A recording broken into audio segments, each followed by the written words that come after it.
Welcome, in front of me is a Xiaomi 14T Pro, and today I'll show you how you can insert a SIM card into this device.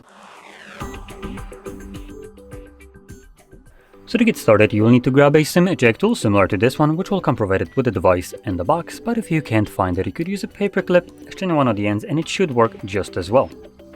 Once you have either one of those, you can then pop out the tray. Now you do need to take off the case for that, and the tray is located at the bottom of the phone, right over here. Now the insert area is the one that is near the corner, right here. Using the tool, you want to push it in, and you can see that the tray pops out enough for you to be able to pull it out. On the tray you have space for just 2 SIM cards, so you can place one on either side. You can use obviously both of them at the same time or just one, and if you're planning to use one, it doesn't matter which one. Now make sure that the card is clipped in place. There are retention brackets that hold it in place.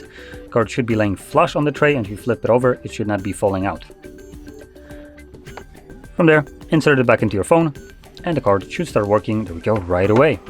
So right here, it's prompting me to put in my SIM card pin. So I'm gonna do that to unlock the SIM card. And that's it. The card is ready to be used. Now with that being said, if you found this very helpful, don't forget to hit like, subscribe, and thanks for watching.